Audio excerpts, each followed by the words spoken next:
The most basic financial impulse of all is to save for a rainy day. Because, as we've been painfully reminded by the recent months of financial turmoil, the future is so unpredictable. The world really can be a dangerous place. Not many of us get through life without a little bad luck. Some of us get a lot. It's all about being in the wrong place at the wrong time. Like New Orleans, when Hurricane Katrina hit. The question is, how should we deal with the risks and uncertainties of the future? Should the onus be on the individual to insure against disaster? Should we be able to rely on the voluntary charity of our fellow human beings when calamity strikes?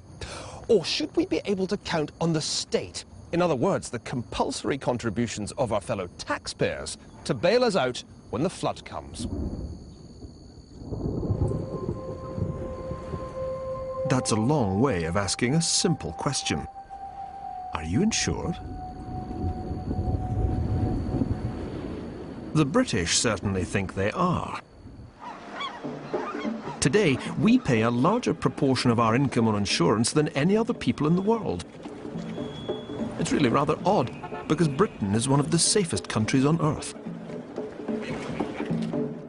The struggle to overcome risk has been a constant theme of the history of money. From the invention of life insurance by two hard-drinking Scots clergymen, to the rise and fall of the welfare state, to the explosive growth of hedge funds and their multi-billionaire owners. At the core of our struggle with risk is an insoluble conflict. We want to be financially secure, and so we yearn for a predictable world. But the future always seems to come up with new and unpleasant ways to take us by surprise. We want calculable risk. We're stuck with random uncertainty.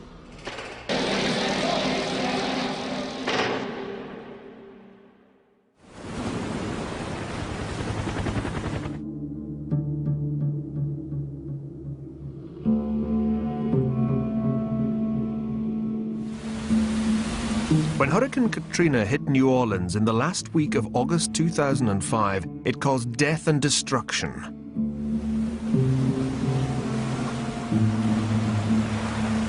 Yet it's not a natural catastrophe that now threatens the survival of the city. The real lesson of the disaster is about money. How the risk management system we call insurance simply failed when faced with a calamity on this scale.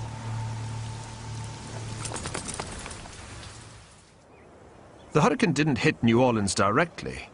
The main force of the storm passed to the northeast of the city. But just as the residents breathed a sigh of relief, the real catastrophe began. This industrial canal links Lake Pontchartrain to the Mississippi, and after the hurricane, the huge storm surge raised the water level in the canal so high that it broke the levee, pouring umpteen gallons of the lake over here into the 9th Ward of New Orleans. Just to the east of the 9th Ward is St. Bernard, a blue-collar community of homeowners, all, on paper at least, covered by private insurance.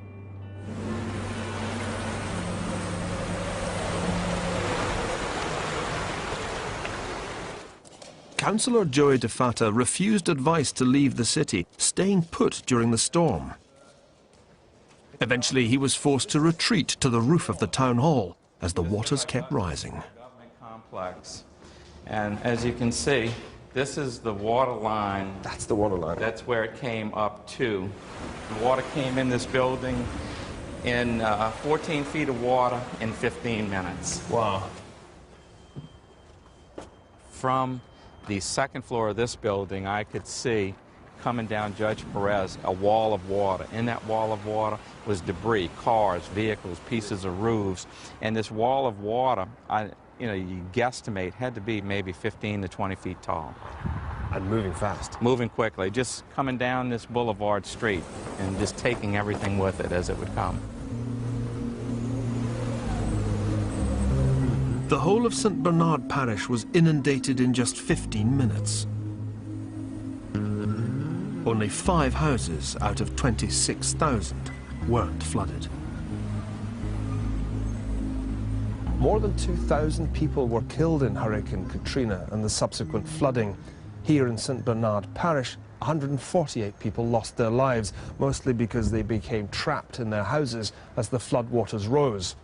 The painted signs on these abandoned houses say whether dead bodies were found after the floodwaters receded, a little bit like medieval London in the time of plague.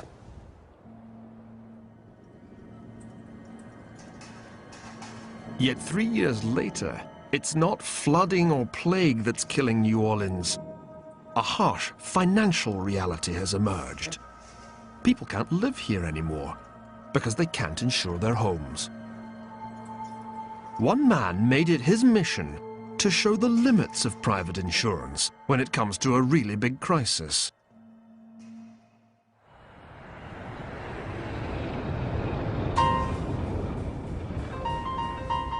He's former Navy pilot Richard F. Scruggs, one of those lawyers that only America seems to produce. Dickie Scruggs took $50 million off the asbestos industry, then $248 billion off tobacco companies for failing to warn smokers of the danger of lung cancer. This kind of work has its rewards. Scruggs' share in fees on the tobacco case was $1.4 billion. Scruggs' latest target has been America's insurance companies. His clients, hundreds of homeowners whose houses were destroyed by Katrina, argued that the companies were refusing to pay up on genuine claims, a view the insurers disputed. There was a house there? There was a house here, a house next to it, where you see the trailer. Scruggs had a dog of his own in this fight. This house looks like it's... His own home on Pascagoula's Beach Boulevard, here on the Mississippi coast, was so badly damaged by Katrina that it had to be demolished. This is the front door? This is the front door, right here. The edge of the slab, if you will. You were slabbed, good and We proper. were slabbed. If you could fix the system, But I have the means, I'm fortunate enough that I have the means to lose a house and build to lose a house and build it back. Most people here don't. Right. If you had the power to change the system so that people really were insured, how would you do that? Is there a way of making insurance work again? There is, and it's disclosure of what you're buying, so that you know, like a drug, there's a black box warning on there. This is what it does. This is what you should watch out for, as opposed to this device, which is called the modern insurance policy, which no one can interpret or understand. It seemed as if the insurance companies had been well and truly scrugged. One of America's biggest insurers settled hundreds of cases brought by Scruggs on behalf of clients whose claims had been turned down. But in this bitter high-stakes battle, the insurance companies had the last laugh. After winning the case, Scruggs was convicted and sentenced to 5 years for attempting to bribe a judge and influence the distribution of legal fees.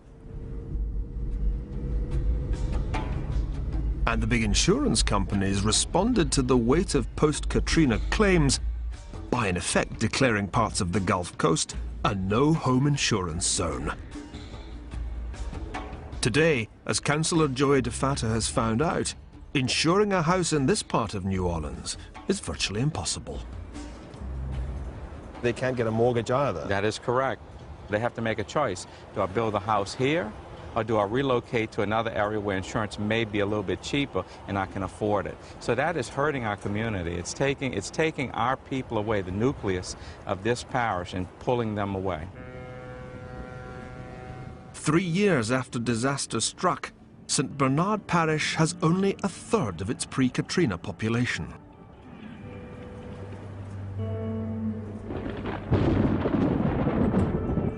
Of course, life has always been dangerous. The real lesson of Katrina, or any big disaster, is that even when we think we're protected against risk, sometimes it turns out we're not. Even making quite modest insurance claims can seem more trouble than it's worth. It leaves you wondering why we bother spending so much on insurance policies every year. Where did this strange habit come from? Saving up for the proverbial rainy day is the first principle of insurance. But the trick is knowing what to do with your savings, so that unlike in New Orleans after Katrina, they're there in the kitty when you really need them.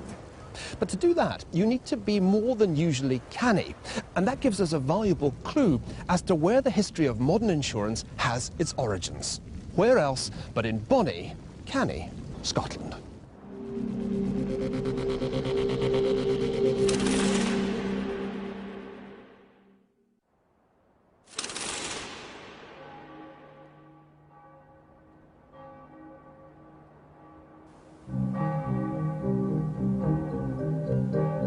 They say the Scots are a pessimistic people. Maybe it's the weather, all those hundreds of rainy days. Maybe it's the endless years of sporting disappointment. Or maybe it was the Calvinism we picked up at the time of the Reformation. Certainly, it's two Church of Scotland ministers who deserve the credit for inventing the first true insurance fund back in 1744.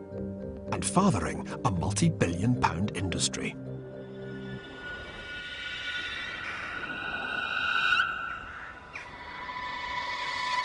The kirkyard of Greyfriars is best known for the grave robbers, the resurrection men, who came here in the late 18th century to supply the medical school at Edinburgh University with corpses for dissection. But Greyfriars' lasting importance comes from the work of the minister here, Robert Wallace, and his friend Alexander Webster. It's somehow appropriate that it was Scottish ministers who invented modern insurance. After all, we tend to think of them as the embodiment of prudence and thrift, weighed down with an anticipation of impending divine retribution for every tiny transgression.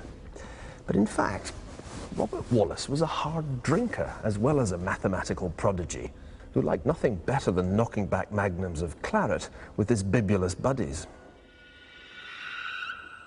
Wallace and Webster were unhappy at the way the widows and children of their fellow clergymen were treated when the grim reaper struck.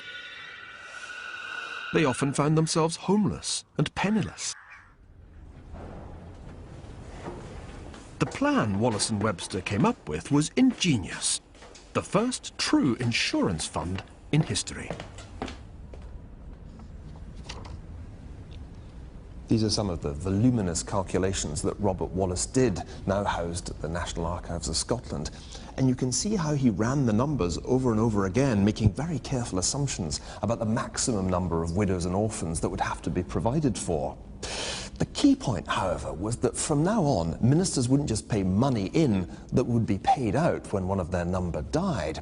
Rather, they would pay premiums that would be used to create a fund, and the fund would then be invested for profitable purposes.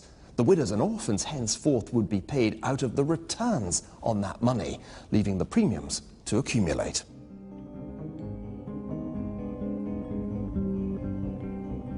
All that was required for the scheme to work was an accurate projection of how many widows and orphans there would likely be in the future. A calculation which Wallace and Webster made with extraordinary precision.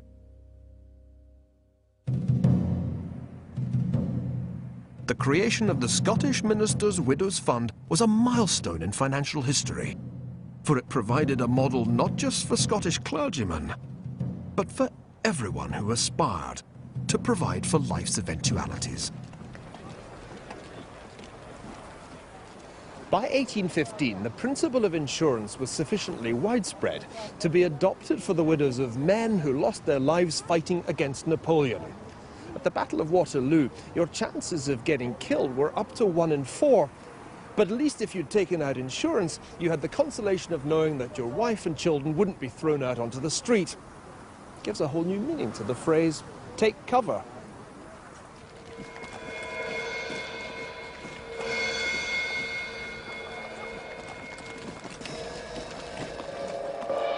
the Scottish minister's fund grew into the world-famous Scottish Widows. Even novelists, not renowned for their financial prudence, could join. Walter Scott took out a policy in 1826 to reassure his creditors that they'd be paid in the event of his death. By the mid-19th century, being insured was as much a badge of respectability as going to church on Sunday.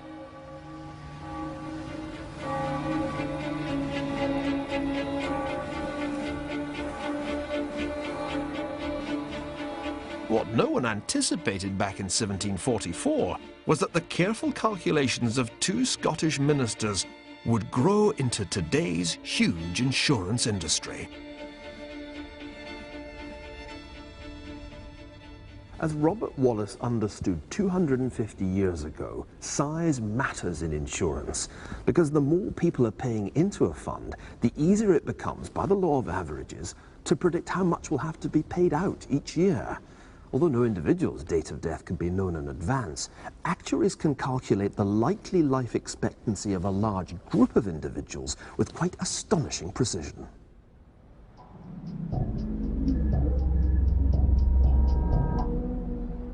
In other words, insurance is all about trying to cope with the risks of the future. If, that is, you're insured in the first place. No matter how many private funds like Scottish Widows were set up, there were always going to be people beyond the reach of insurance, who were either too poor or too feckless to save for that rainy day. The lot of the poor was once a pretty harsh one, either dependence on private charity or the harsh regime of the workhouse, like this typically austere one here in the heart of Edinburgh. Yet by the 1880s, people began to feel that life's losers somehow deserved better. The seed was planted of an entirely new approach to risk, a seed that would ultimately sprout into the modern welfare state. This state system of insurance was designed to exploit the ultimate economy of scale by covering literally every citizen, from the cradle to the grave.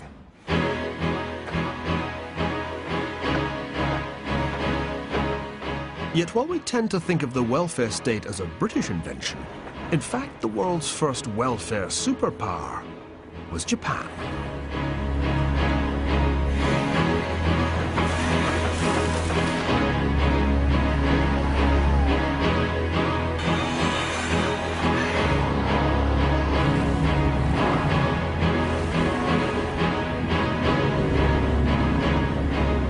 Disaster just kept striking Japan in the first half of the 20th century. In 1923, a huge earthquake devastated Tokyo. As in New Orleans, many private insurance policies turned out to be worth little more than the paper they were printed on. A new idea began to emerge in Japan, that the state should take care of risk. But this was to be state protection allied with imperial ambition. The Japanese set up a welfare state. And they did it to promote warfare. It was the mid-20th century state's insatiable appetite for able-bodied young soldiers and workers, not some kind of bleeding heart altruism, that inspired the rise of welfare. State healthcare would ensure a fitter populace and a steady supply of able-bodied recruits to the emperor's armed forces, and deliver him an empire.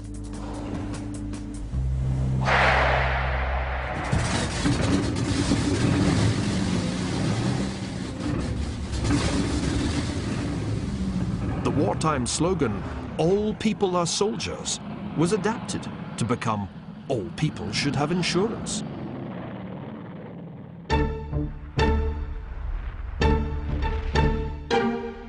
The only problem was that Japan had gone to war with the world's economic colossus, the United States.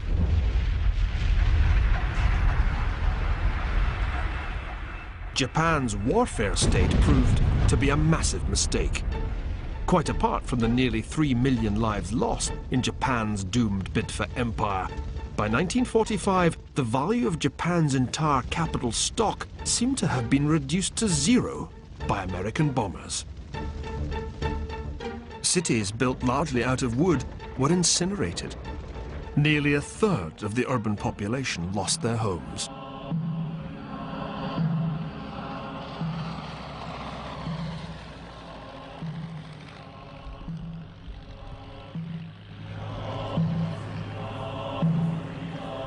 Practically the only city to survive intact was Kyoto, the former imperial capital.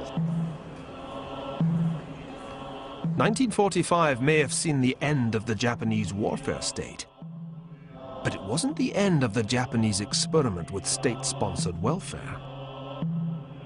In Japan, as in most combatant countries, the lesson was clear. The world was just too dangerous a place for private insurance markets to cope with. With the best will in the world, people couldn't be expected to insure themselves against the US Air Force. The answer, practically everywhere, was the same: for government to step in effect, to nationalize risk. Perhaps the most familiar such system of welfare from the cradle to the grave, also born in the ruins of war, was devised by the British economist William Beveridge. When the Japanese came up with their own comprehensive welfare system in October 1947, their advisory committee on Social Security recommended what amounted to Beveridge no Nihonban, Beveridge for the Japanese. And yet they went even further than Beveridge had intended, as this copy of their report here in the library of the Japanese National Parliament makes clear. It called on the government to provide against every cause of poverty: sickness and injury, disability, death, childbirth, large families, old age, and unemployment. Whatever the reason, the needy would be guaranteed the minimum standard of living by national assistance.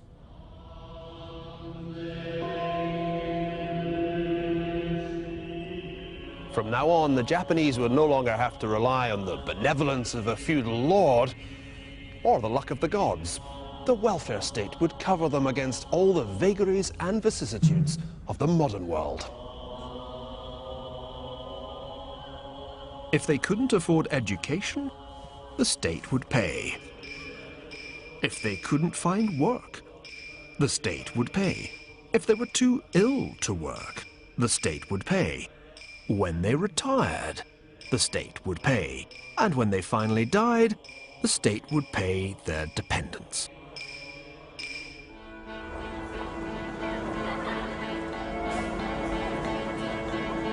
So what happened after the war in Japan was merely the extension of the warfare welfare state.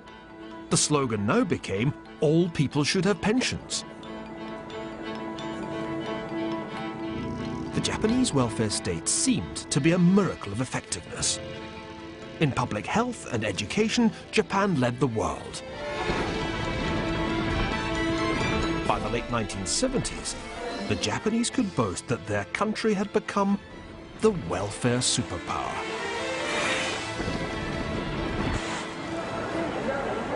Run like this, the welfare state seemed to make so much sense.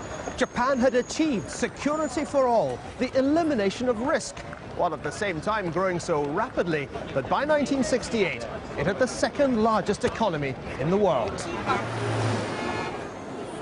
One US economist even predicted that Japan's per capita income would overtake America's by the year 2000.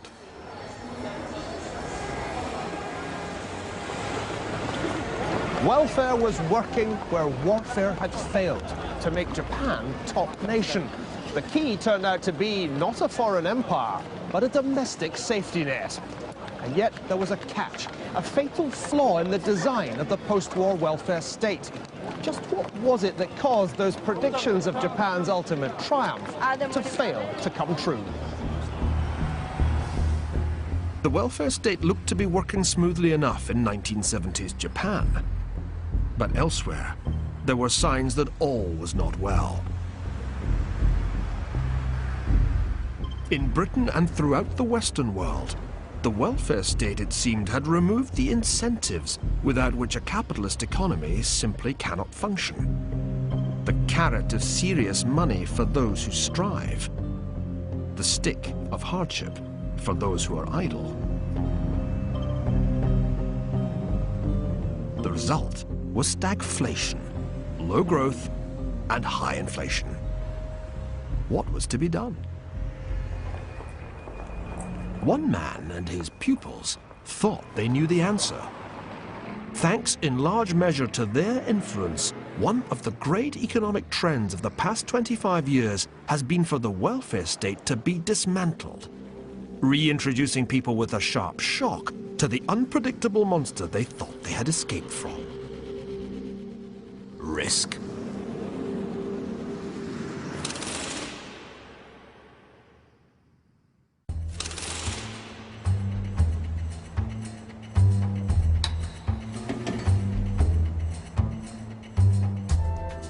In 1976, a diminutive professor called Milton Friedman, working here at the University of Chicago, won the Nobel Prize in Economics. Milton Friedman won his place in the Economic Hall of Fame by restating this simple equation. MV equals PQ, where M is the money supply, V is the velocity at which it circulates, P is the price level, and Q is the quantity of expenditures. Friedman's observation was simple. If the money supply went up, then so did the price level. Hence the quantity theory of money. But you needed much more than a piece of chalk and a blackboard to answer the second crucial question of Milton Friedman's career. What had gone wrong with the welfare state? In Chile, he found the perfect laboratory to test his theories.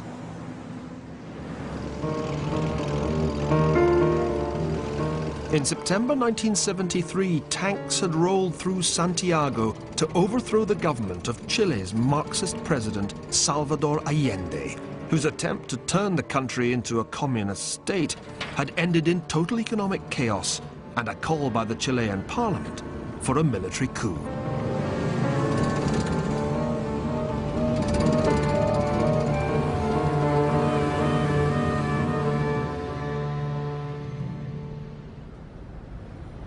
Up there on the balcony of the Carrera Hotel, opponents of the Allende regime celebrated with champagne as Air Force jets flew overhead to bomb the Moneda Palace.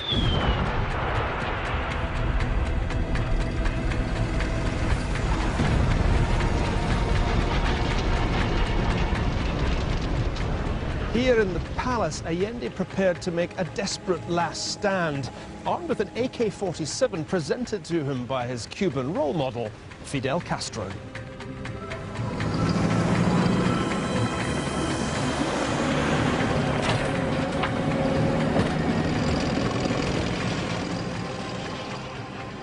Looking out the palace window and seeing the tanks literally rolling in, Allende realized that it was all over for his dream of a Marxist Chile. Cornered here in what was left of the presidential quarters, he took the decision to shoot himself.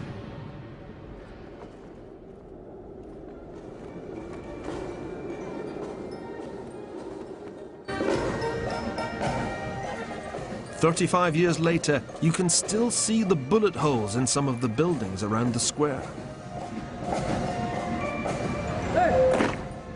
What happened here in September 1973 in many ways epitomized a worldwide crisis of the welfare state and posed a stark choice between alternative economic systems. With output collapsing and inflation rampant, Chile's system of universal benefits was effectively bankrupt. For Allende, the only solution was full-blown Soviet-style takeover of the entire economy. Well, the generals and their supporters knew that they didn't want that. But what did they actually want, given that the status quo was unsustainable? Enter Milton Friedman.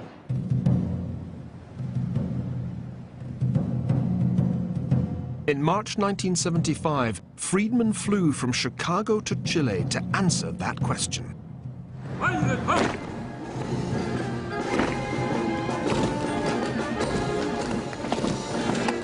In addition to giving lectures and seminars, Friedman came here to the Moneda Palace for a meeting with the new Chilean president, General Augusto Pinochet.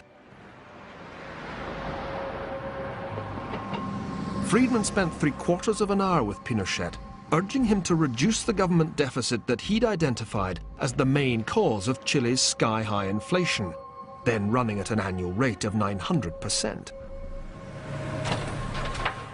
A month after Friedman's visit, the Chilean junta announced that inflation would be stopped at any cost. The regime cut government spending by 27%.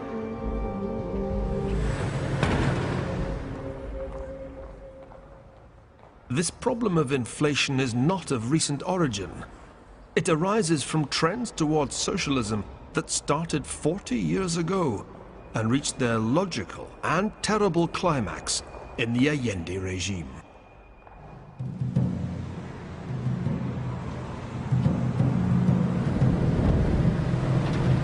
For tendering this advice, Friedman found himself denounced for acting as a consultant to a military dictator responsible for the executions of more than 2,000 real and suspected communists and the torture of nearly 30,000 more.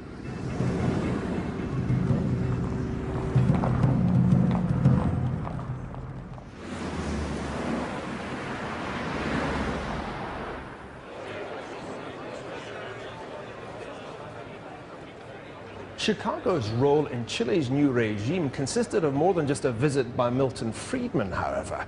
Since the 1950s, there'd been a steady stream of bright young economists going from this place, the Catholic University in Santiago, to study in Chicago, and they'd come back convinced of the need to balance the budget, tighten the money supply, and liberalize trade. These were the Chicago boys, Friedman's foot soldiers. And yet the most radical of their ideas went beyond what Friedman had recommended to Pinochet. It amounted to a full-scale rolling back of the welfare state. The conservative economic revolution didn't begin in Thatcher's Britain or Reagan's America. It began right here in Chile. The mastermind behind this wholesale dismantling of the welfare state was a young economist called José Piñera. Chile's economy was destroyed. We have had 50 years of protectionism, state interventionism, light socialism, if you want, and then that was exacerbated during the Allende government. We had created a sort of welfare state, and that, of course, it was going bankrupt in Chile. Between 1979 and 1981, Piñera and his colleagues erected a radically new pension system for Chile, giving every worker the chance to opt out of the old pay-as-you-go state system.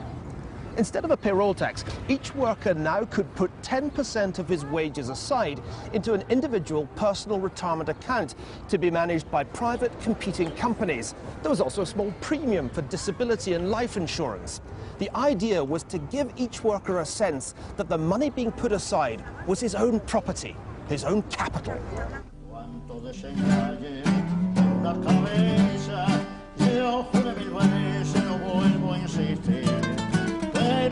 Piñera gambled. He gave workers a choice: stick with the old system of pay-as-you-go or opt for the new personal retirement accounts. It paid off. Convinced by Piñera's argument, 80% made the switch to a private pension plan.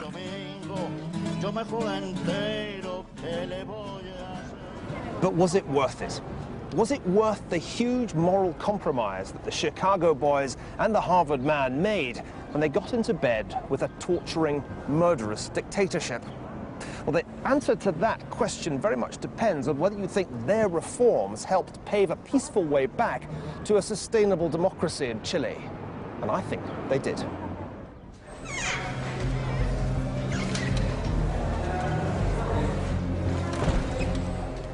In 1980, Pinochet conceded a new constitution that prescribed a 10-year transition back to democracy. 10 years later, he stepped down as president. Democracy was restored, and by that time, the economic miracle was underway that helped to ensure its survival. For the pension reform not only created a new class of property owners, each with his own retirement nest egg, it also gave the Chilean economy a massive shot in the arm. These brokers at the Banco de Chile are investing Chilean workers' pension contributions into the stock market. And they've been doing a pretty good job of it. Average returns on the personal retirement accounts has been over 10%, reflecting the fact that in the 20 years after 1987, the Chilean stock market has gone up by a factor of 18.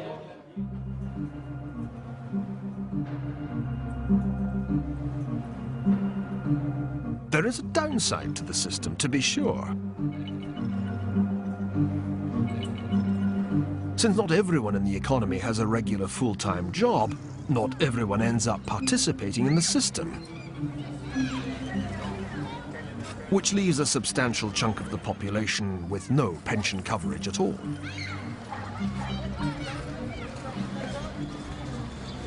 I'm standing in front of the Communist Party headquarters here in La Victoria, a suburb of Santiago which was once one of the hotbeds of opposition to the Pinochet regime. Because most people here are either unemployed or work in the informal sector, they don't or can't pay into the pension system, which means they don't get anything out of it. This is the kind of neighborhood where Che Guevara is still the local hero, not Jose Piñera.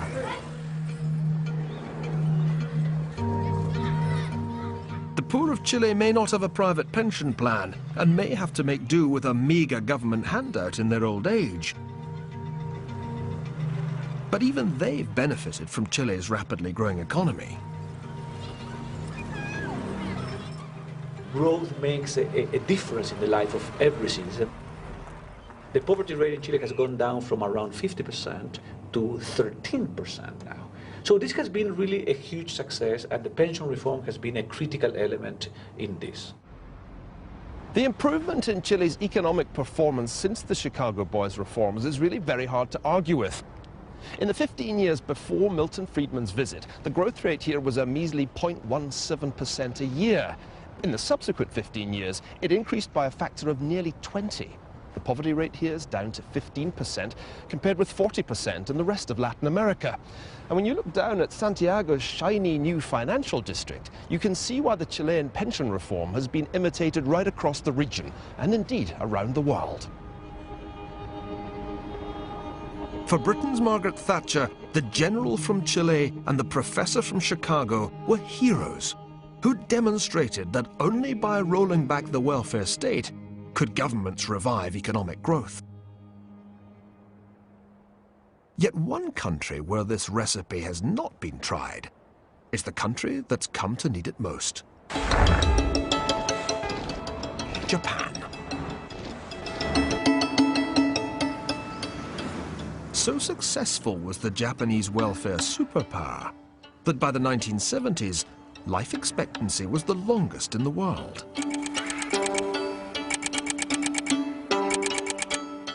The problem was that Japan's welfare state was too successful.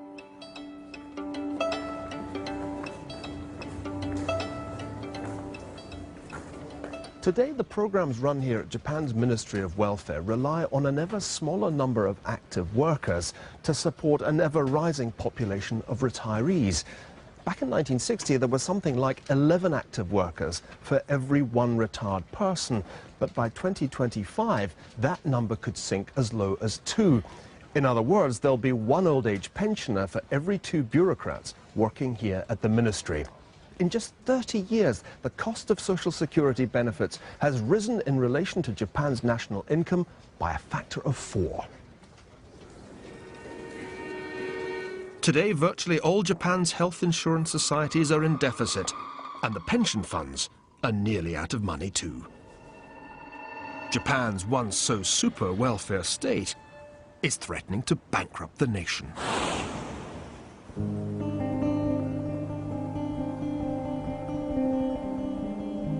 Insurance. It seemed such a brilliant idea in the calculations of those Scottish ministers, and even more brilliant in Japan's all-encompassing welfare state. But as we've seen, the best-laid schemes can be thrown into disarray by an unexpected turn of events. So is there any better way of managing risk in an uncertain world? Disasters like 9/11 and Katrina exposed the limits of both traditional insurance and the welfare state. But insurance and welfare aren't the only ways to buy yourself protection against future shocks. These days, the smart way of doing it is by being hedged. Now, everybody's heard of hedge funds, but what exactly does hedging mean? And where did it come from?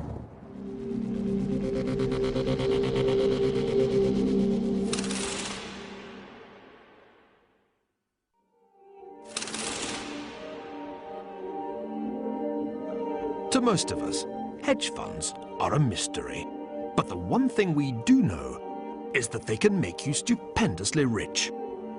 One hugely successful hedge fund manager paid $60 million for this Cézanne, and he owns this Degas too. Not to mention a Jasper Johns he paid $80 million for. He's also given hundreds of millions of dollars to charity.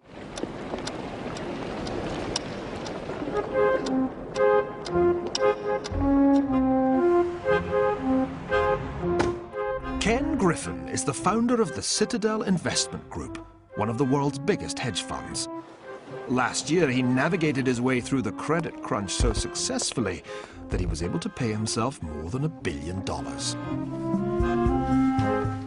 To most of us, risk is scary.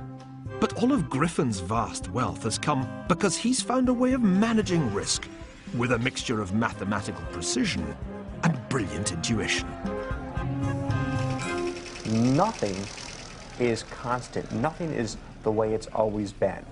So what I find is that people who are really good at this have great intuition. They have great instinct.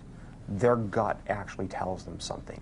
The mathematics are important because they demonstrate you understand the problem. But ultimately, the decision about whether or not to take a given risk, I think, is really a human judgment call in every sense of the word.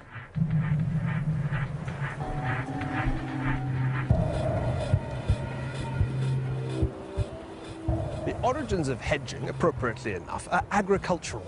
For a farmer, nothing is more important than the future price of his crop after it's been harvested and brought to market. But that could be higher or much lower than he expects. A futures contract allows him to protect himself by committing a merchant to buy the crop when it's brought to market at a price agreed when the seeds are being planted. The farmer gets a floor below which the price can't sink. The merchant gets a ceiling above which it can't rise.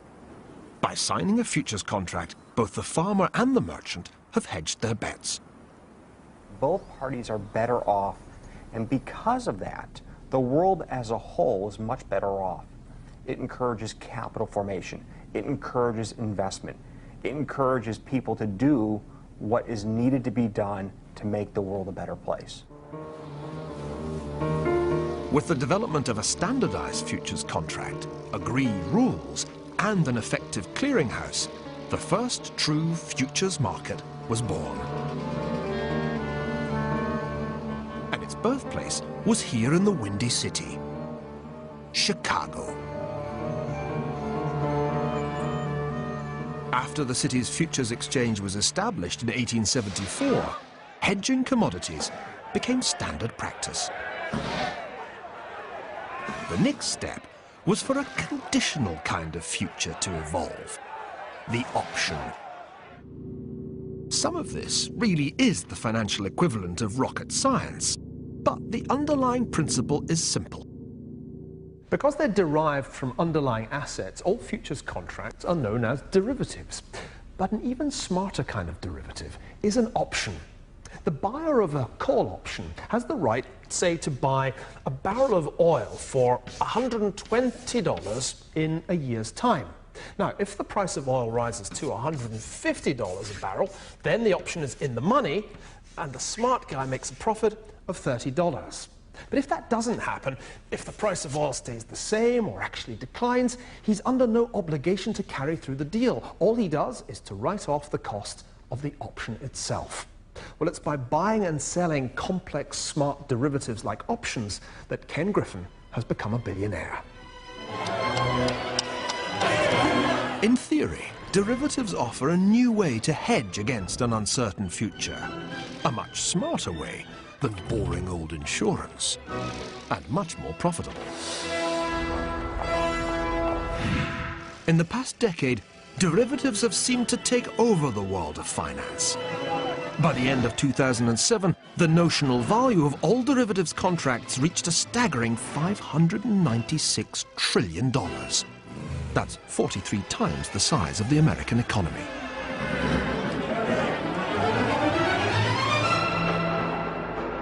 There are tremendous economic benefits for the people that work here. $20 billion in the hands of 1,000 people is really a 21st century phenomenon.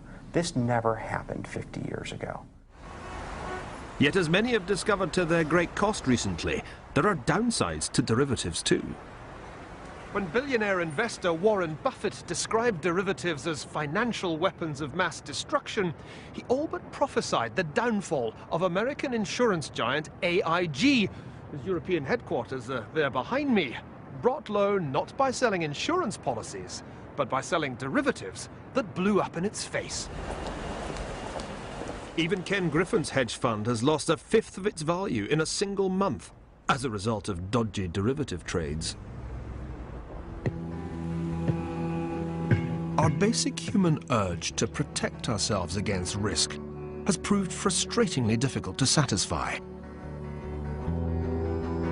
Insurance companies let us down. Welfare states sink into insolvency. And derivatives turn out to be a double-edged weapon too.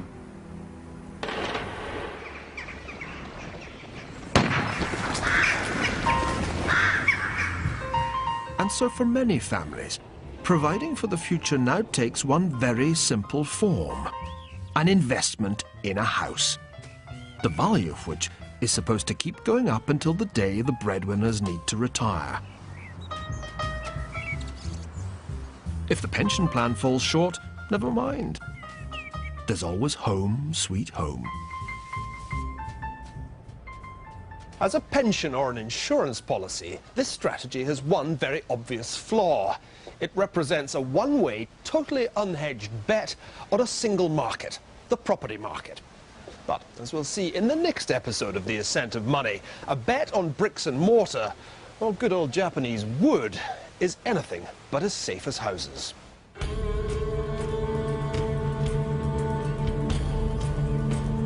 So if you can't rely on property prices, what's the best way to make your house more of a place to live? The Home Show is on More 4 next. Coming up here on Channel 4, a look at how the Earth became a catastrophic planet of fire.